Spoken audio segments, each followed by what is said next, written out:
सुबह उठो, सोचो आज मुझे 3 घंटा पढ़ना है बस। तो जब तुमने 3 घंटे का गोल बनाया और पढ़ गए 7 घंटा, कितना मजा आया उस दिन। जब तुम, अगर यहां कुछ लोग बाहर के होंगे तो जब तुम अपने घर जाते होगे छुट्टी में तो ये किताब लेके जाता होगा, घर चल रहे हैं और टाइम वेस्ट नहीं करेंगे, पढ़ेंगे बैठ के। और जब तुम घर पहुंचते हो तो तुमसे क्या कहता है कि यार कानपुर में तो पढ़ ही रहे हो। पता लगा जितनी किताब लेके गए थे बिना खुले सब वापस आई है। डिसिप्लिन एक ऐसी चीज है जो कष्ट से ही आती है।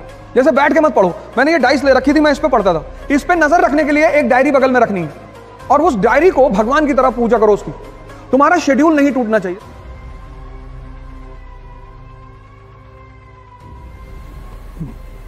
जय हिंद फ्रेंड्स।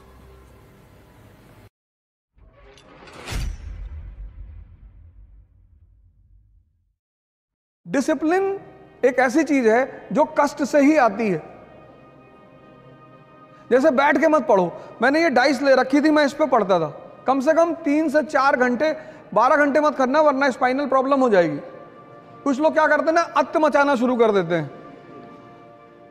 बाबा रामदेव ने जब शुरू में बताना शुरू किया कि कपाल भाती करने से चेहरे पे चमक आती, एक भाई साहब ने 1.25 घंटा कर लिया, किडनी पलट गई,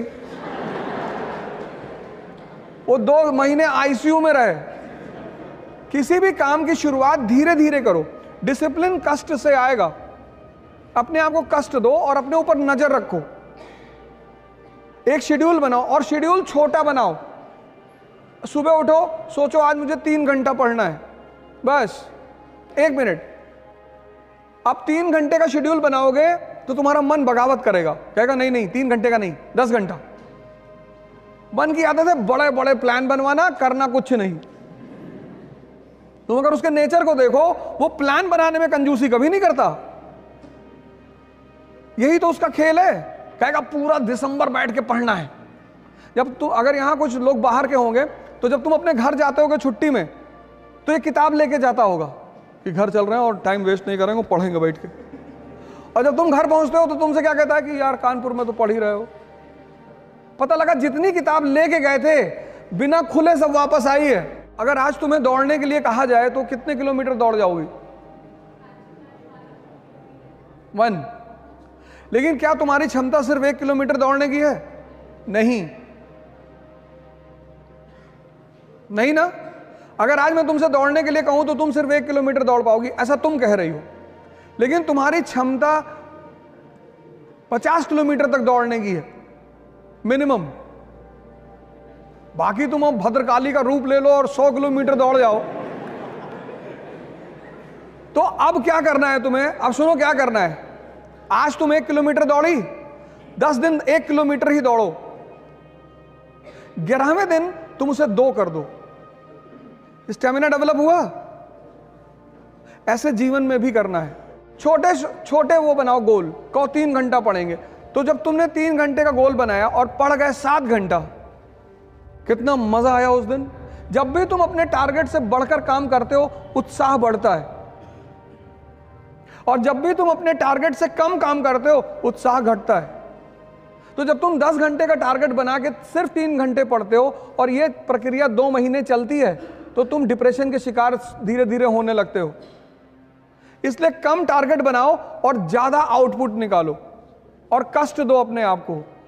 वही मैंने तप शब्द का इस्तेमाल किया, क्योंकि वो तुम्हारी अचीवमेंट होगी, कोई कर नहीं पाएगा। इस पे नजर रखने के लिए एक डायरी बगल में रखनी है। ये सब चीजें मैंने अभी कहा ना कि कुछ लोग क्या करते हैं, पहले दिन सारी ताकत झोंक देते हैं, ताव में कोई काम नहीं करना है। सीखने में टाइम लगता है, चाहे वो साइकिल चलाना सीखना हो और चाहे पढ़ना सीखना हो। उस टाइम तुम्हें देना ही पड़ेगा। साइकिल चला लेती हो? पहले दिन चलाने लगी थी? नहीं। जब तुम सीख जाओगी, अब तुम सीख गई तो हाथ छोड़ के भी साइकिल चला रही हो। एक डायरी अपने पास रखो, उसमें अपना नाम लिख के अपना डेवलपमेंट ग्राफ बनाओ और उस डायरी को भगवान की तरह पूजा करो उसकी। तुम्हारा शेड्यूल नहीं टूटना चाहिए। जैसे आज तुम्हें मूवी देखने जाना है तो तुम जाओ, लेकिन कल अगर तुम्हारा मूवी का शेड्यूल नहीं है तो भगवान भी अगर उतर के तुमसे कहे मूवी देखना जाना है तो तुम्हें नहीं जाना है। इसलिए बचपन में स्कूल में हमें एक बड़ी प्यारी चीज मिली थी, डायरी। डायरी मतलब डिसिप्लिन। तो ये काम करो, डायरी बनाओ और अपनी स्टेमिना को अपने हिसाब से आगे बढ़ाते चली जाओ। सर मेरा नाम लक्ष्य सिंह है। मेरे दो क्वेश्चन है सर आपसे। पहला तो सर जैसे कि कोई नया बच्चा है IAS की तैयारी करना चाहता है। बच्चा थोड़ी है।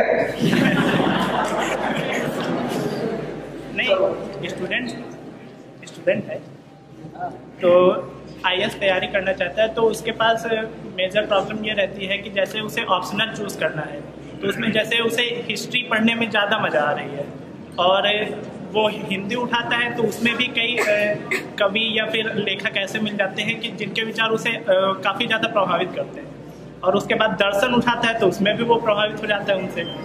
तो ये कैसे पता करें कि उसकी वास्तविक स्ट्रेंथ किस सब्जेक्ट में है? नहीं, देखो,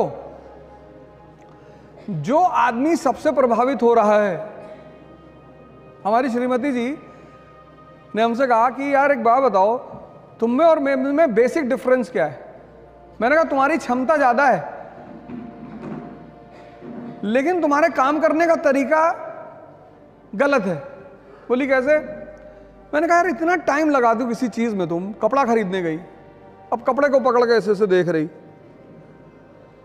कॉटन पैदा करती हो? नहीं। जब हम पहली बार गाड़ी खरीदने का प्लान बनाए तो हमने कहा वैगनार खरीद लो, बढ़िया गाड़ी है। तो उनसे किसी उनकी दोस्त ने कह दिया कि यार वैगनार, मारुति मिडिल क्लास, 6 महीने तक कार ही नहीं आई घर में, कभी मारुति, कभी सेंट्रो, कभी ये, कभी वो। फिर एक दिन मैंने उनसे कहा आओ, चलो आओ, फिर ले गए महिंद्रा के शोरूम में।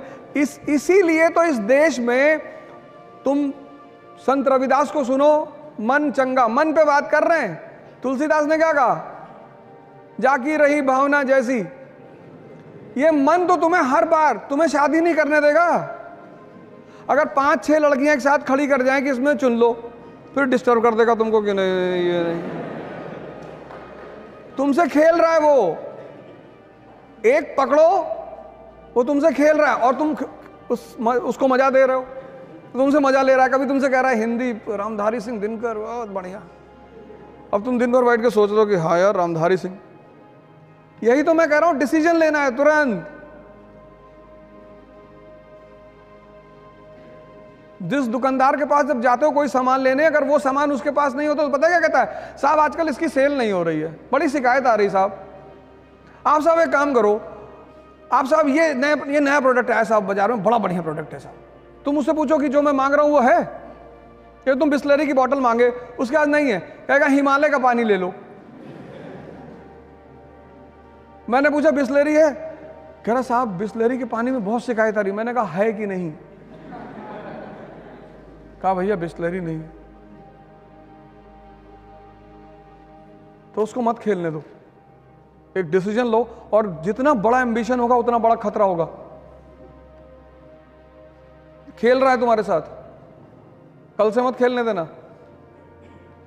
बताओ जल्दी बताओ बेटा। न्यूज़पेपर जैसे मैं पढ़ता हूँ तो सर न्यूज़पेपर को अप्रोच कैसे करें और उसको एनालिसिस उसका कैसे करें?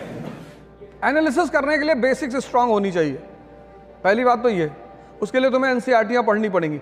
अप्रोच करना ये होता है कि जैसे न्यूज़पेपर क्या है, मैंने भी एक वर्ड यूज किया, दर्पण।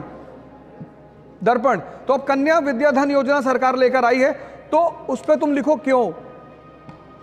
फिर विपक्ष क्या करेगा? विपक्ष उस विद्याधन योजना पर अपने मत रखेगा कि इसमें ये कमी है, इसमें ये कमी है। तो तुम्हें क्या करना होगा? एक तरफ सरकार का पक्ष निकालना होगा और दूसरी तरफ विपक्ष का, और दोनों को जोड़ लेना होगा। बस पिक्चर तुम्हारे सामने होगी। जय हिंद फ्रेंड्स, इकरा इंटरव्यू गाइडेंस का प्रोग्राम करने जा रही है। अब इस गाइडेंस प्रोग्राम में तो पर्सनालिटी को लेकर आपकी मुलाकात हमसे होगी। मॉक इंटरव्यूज में आपको सीनियर ऑफिसर्स मिलेंगे, रिटायर्ड ऑफिसर्स मिलेंगे, सीनियर फैकल्टीज मिलेगी, और इंटरेक्शन में आपको मिलेंगे सर्विंग ऑफिसर्स।